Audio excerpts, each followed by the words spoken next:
नमस्कार प्रिय दर्शक बंधु मु अजय मिश्र स्वागत करुच्ची विधि विधान ओडिया चैनल पुणी एक नूतन अध्याय को। दर्शक बंधु जीवन में धन अर्जन करने निजर घर द्वार कोठा बाड़ी गाड़ी बंगला करी निजे किपरि विपुल धन संपत्तिर अधिकारी हो पार से जहाँ कि संभव आम से सब कर आमे आमर स्वार्थ आमर परिवार स्वार्थ देखा सह आम सक्षम अनुजाई आम संचित अर्थर किसी दान कर एकांत आवश्यकता रही द्वारा आमको अनेक पुण्यफल मिलता है। दान करुवा व्यक्तिर आशीर्वाद आमको प्राप्य होता है जहाँ आमर धर्म बल को बहु गुणा बढ़ाई देता है। कारण व्यक्तिर धर्म बल थे से कौन सी जगह हारी जाए ना। दान धर्म करने द्वारा ईश्वर का आशीर्वाद प्राप्ति होता है। समस्त प्रकार ग्रहरिष्ट खंडन होता है। तेबे दान करिवार केतोटी सठिक नियम रही जे नियम मानि आमे दान कले आमर 100 गुणा फल पाई था। वीडियोटी को शेष पर्यंत देखंतु आपण समस्त तथ्य संपर्क अवगत हो पारे। ता पूर्व कही रखिए कि दर्शक बंधु जदि आपण एपर्यंत मोर चैनल को सब्सक्राइब करना दयाकोरी चैनल को सब्सक्राइब कर दिंतु। पाखे बेल आइकन को क्लिक कर दिंतु। फल मैं अपलोड कर समस्त शिक्षणीय वीडियो नोटिफिकेशन आपण सर्वप्रथम पाइपर। वीडियोटी भल लगे लाइक शेयर कमेंट निश्चय करेंगे। दर्शक बंधु कहुई मानव सेवा ही माधव सेवा। आपण दीन दरिद्र दुखी असहाय निराश्रय दरिद्र व्यक्तिर विपद समय सहायतार हाथ बढ़ाई तेबे आपण को ऊपर विभु कृपा सदा सर्वदा लगी लगी आपण कार विपद समय 100 टंका दान कर आपण को भगवान आपण को जेकोसी बाटे 10,000 टंका फेरई देवे। कारण दान कर पुण्यफल आम अन्य कौन उपाय हासिल कर दान कर पुण्यफल आपण को बहु बड़ बड़ विपद बहु बड़ बड़ संकट तथा दुर्घटन रक्षा करता है। आपण भोकिला लोक मुहर आहार देउछंती तुषार्थ को जलदान करुछंती किंबा जलछत्र खोली जलदान करुछंती। द्वारा अनेक पुण्य फल अर्जन करा जाय था। किंतु दान करने पूर्व अनेक दिग प्रति ध्यान देवा पड़ता है जहाद्वारा आपण करथिबा दान 100 गुण फेरस्त मिलता है।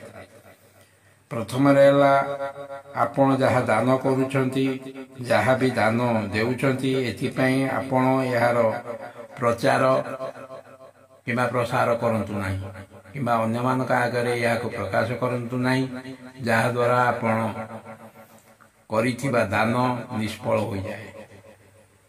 द्वितीय कथाटी है आपण उपयुक्त पात्र रे दान करंतु अपात्र रे केबे दान करंतु नाही। जेउठी दान करिवार उपयुक्त बोली जोटी भावुछंती सेठारे दान करंतु। कारण अनेक ठक बोलुछंती मिछ बहाना करी आपण अर्थरे विभिन्न प्रकार निशापान करिथांती किंबा काहारी क्षति मध्य आपण अर्थरे करिथांती। सेतिर भागीदारी आपण को हेबाक पड़ता है। तेणु बुझी विचारी उपयुक्त पात्र रे दान करिबा आवश्यक। तृतीय आपण दान करुछंती निस्वार्थ पर भाव दान करंतु किंबा किछि आशा रखी दान करंतु नाही। किछि पाइबार आशा रखी दान कले दान निष्फल होता है। आपण कर्म करि जांतु ऊपर वाला ही यार विचार करिवे फल प्रदान करिवे। तेणु तृतीय कथाटी है निस्वार्थ पर दान करा जिबा उचित। आपण दान करुथिबा दानटी निश्चय निस्वार्थ पर भावे दान करा जिबा उचित। चतुर्थ आपण दान करुछंती दान करिवारे पातर अंतर नीति ग्रहण करंतु नाही किंबा पक्षपातिता करंतु नाही। किछि व्यक्ति संपर्क दृष्टि भेदभाव तारतम्य हिसाब से दान करिथांती एपरि करिबा आदम उचित नुहे। पंचम आपण नेसेसिटी बा आवश्यकता को लक्ष्य रखी कि प्रकार दान करिवे तार सठिक निरूपण करबा निहाती जरूरी। जने व्यक्तिर रहिबा पई घर नाही से रास्ता करे शोचंती फुटपाथ रे शोचंती आपण तांको खाइबा पई देले से शांति होई पानिबे नाही। आपण जदि तार वासस्थान करिया पई आपणकर सक्षम अनुसार तांको सहायता करि परिबे या सबुठारु मंगलमय हेबो। षष्ठ आपण जहाँ दान कले ତାକୁ ମନେ ରଖିବେ ନାହିଁ। କାହାକୁ ଦାନ କରିଛନ୍ତି ତାକୁ ଭୁଲିଯିବେ। କିନ୍ତୁ ଯଦି ଆପଣ କାହାଠୁ ଦାନ ପାଇଛନ୍ତି ତେବେ ସେ ବ୍ୟକ୍ତିକୁ କେବେ ହେଲେ ଜୀବନରେ ଭୁଲନ୍ତୁ ନାହିଁ। ସପ୍ତମରେ ହେଲା ଆପଣ ଯାହା ଦାନ କରୁଛନ୍ତି, ସେ ଟଙ୍କା ହେଉ, ପଇସା ହେଉ, ସୁନା, ରୂପା, ଖାଦ୍ୟ ପଦାର୍ଥ, ବସ୍ତ୍ର, ଯାହା ବି ଦାନ କରୁଛନ୍ତି, ଦାନ କରୁଥିବା ସମୟରେ ଡାହାଣ ହସ୍ତରେ ଦାନ କରିବେ, ବାମ ହସ୍ତରେ ଦାନ କରିବେ ନାହିଁ। ଦର୍ଶକ ବନ୍ଧୁ, କେଉଁ ବାରରେ କ'ଣ ଦାନ କଲେ ଆମର ସମସ୍ତ ଗ୍ରହ ଦୋଷ ନିବାରଣ ହୋଇଥାଏ? ଯେପରିକି ରବିବାର ହେଉଛି ସୂର୍ଯ୍ୟଦେବଙ୍କ ପାଇଁ ସମର୍ପିତ ବାର। ସବୁ ଗ୍ରହମାନଙ୍କ ମଧ୍ୟରେ ସୂର୍ଯ୍ୟ ହେଉଛନ୍ତି ରାଜା। ଯଦି ଆପଣଙ୍କର ଜନ୍ମକୁଣ୍ଡଳୀରେ ରବି ଗ୍ରହ ସବଳ ଥାଆନ୍ତି ତେବେ ବ୍ୟକ୍ତିର ସମାଜରେ ମାନ ସମ୍ମାନ, ଯଶ, କୀର୍ତ୍ତି ବଢ଼ିଥାଏ। ରବି ଗ୍ରହକୁ ଶାନ୍ତି କରିବା ପାଇଁ ରବିବାର ଦିନ ଗୁଡ଼ ଓ ଗହମ ଦାନ କରିବେ। ସେହିପରି ସୋମବାର ଭଗବାନ ଶିବଙ୍କ ପାଇଁ ସମର୍ପିତ ବାର ଏବଂ ତତ୍ସହିତ ଚନ୍ଦ୍ରଗ୍ରହ ସହିତ ଏହି ବାର ମଧ୍ୟ ଜଡ଼ିତ। ଯଦି ଜାତକରେ ଚନ୍ଦ୍ର ମଜବୁତ ଷ୍ଟ୍ରଙ୍ଗ ଥାଆନ୍ତି ତେବେ ବ୍ୟକ୍ତି ସର୍ବଦା ମାନସିକ ସ୍ତରରେ ବହୁତ ସୁସ୍ଥ ରହିବା ସହ ନିଜ ମାଆକୁ ଜୀବନର ଶ୍ରେଷ୍ଠ ମଣିଷ ରୂପେ ଗ୍ରହଣ କରିଥାନ୍ତି। ତେଣୁ ଭଗବାନ ଶିବ ଚନ୍ଦ୍ରଦେବଙ୍କୁ ପ୍ରସନ୍ନ କରିବା ପାଇଁ ଏହି ଦିନ ଚାଉଳ, ଧଳା ପୋଷାକ, ବିଶେଷ କରି ଧଳା ବସ୍ତୁ ଦାନ କରନ୍ତୁ। ମଙ୍ଗଳବାର ଏହି ବାର ହନୁମାନଜୀ ଏବଂ ମଙ୍ଗଳ ଗ୍ରହର ପ୍ରତୀକ ରୂପେ ମନାଯାଇଥାଏ। ଏହି ଦିନ ଲାଲ ବସ୍ତୁ ଦାନ କଲେ ଅନେକ ଶୁଭ ଫଳ ମିଳିଥାଏ। ବୁଧବାର ଭଗବାନ ଗଣେଶ ଏବଂ ବୁଧ ଗ୍ରହଙ୍କ ପାଇଁ ସମର୍ପିତ ବାର।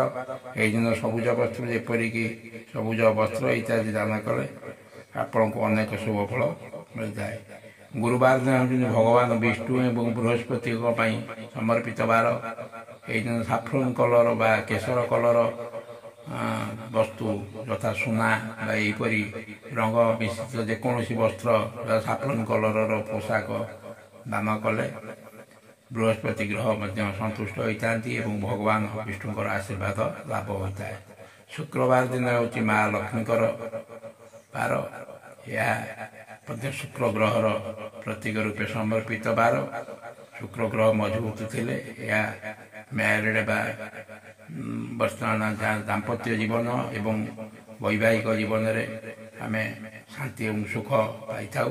ତେଣୁ ଏହି ଦିନ କ୍ଷୀର, ଚାଉଳ, ସିଲଭର ଜାତୀୟ ପଦାର୍ଥ ଦାନ କରାଯିବା ଉଚିତ। ଶନିବାର ହେଲା ଆମର ଶନି ଗ୍ରହ ଏବଂ ହନୁମାନଙ୍କ ପାଇଁ ସମର୍ପିତ ବାର। ତେଣୁ ଏହି ଦିନ ଆପଣ କଳା ବସ୍ତୁ ବା କଳା ବସ୍ତ୍ର ଦାନ କରନ୍ତୁ, ଅଶେଷ ପୁଣ୍ୟ ଫଳ ମିଳିଥାଏ। ଦର୍ଶକ ବନ୍ଧୁ, ଭିଡ଼ିଓଟି କିପରି ଲାଗିଲା ନିଶ୍ଚୟ କମେଣ୍ଟ କରିବେ। ଯଦି ଏ ସମ୍ପର୍କିତ କିଛି ପ୍ରଶ୍ନ ଆପଣଙ୍କ ମନରେ ଥାଏ ତେବେ ଆମକୁ କମେଣ୍ଟ କରି ଜଣାଇବେ। ରହୁଛି, ଧନ୍ୟବାଦ, ନମସ୍କାର।